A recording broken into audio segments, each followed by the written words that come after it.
أعوذ بالله من الشيطان الرجيم بسم الله الرحمن الرحيم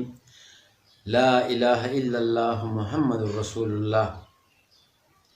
آمنت بالله وملائكته وكتبه ورسوله واليوم الآخر والقدر خيره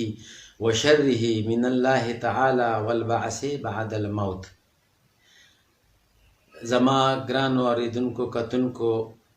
او مینوالو پښتنو مسلمانانو علماو څومره چې په دې نړۍ کې د پښتنو په ریجن کې څونه پښتانه دي ټول مسلمانانو ته دا کلمه چې ما وویله نو زه مسلمان یم، د مسلمان په کور کې پیدا یم، زمونږ په کور کې مدرسه هم چلیږي. ما چې کومه زما ویډیو ده هغه ما نه په ډېره غلطۍ سره زما په ناپوهۍ سره زما نه شوې ده او ما فکر نه دی کړی چې دا زه ویم څه او په آخره کې یو لفظ مې ویلی دی، په هغه لفظ باندې زما ویډیو خلکو وایرل کړې ده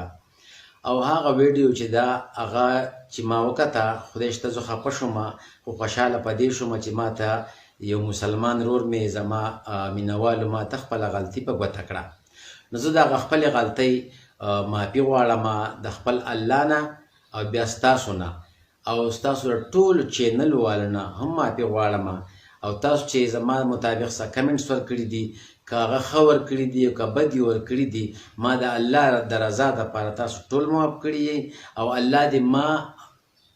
معاف کړي او تاسو دې ما الله پاک معاف کړي او آینده به داسې غلطي زما نه کېږي انشاءالله که خیري. او دا کومه ویډیو چې ده دا ډېره پخوانۍ ده خو به هر حال غلطۍ ته به غلطي وایو، تاسو ورته هم غلطي وایئ زه خو ورته ویم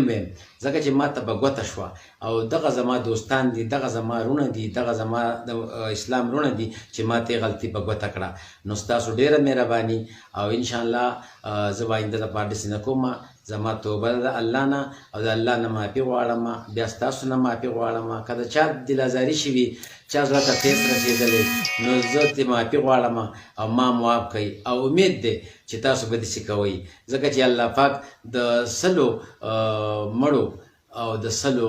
قاتلانو قاتل الله بخي که نه، نو چې یو انسان بل انسان معاف کړي نو الله تعالی په هغه باندې سل پردې واچوي. نو دا زما خواست دی چې زه معافي غواړم په خپل کردار باندې ما چې کم کړی دی او آینده به داسې غلطي زما نه کېږي.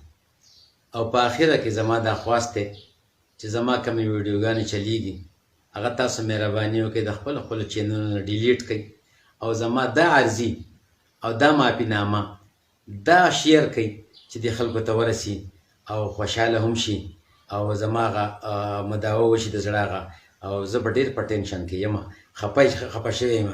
نو الله دې تاسو نه خفه کوي، الله دې تاسو باندې داسې خبره چېرته نه راولي. د الله په امان الله مو ښاد او آباد ساته، خوشحاله اوسئ.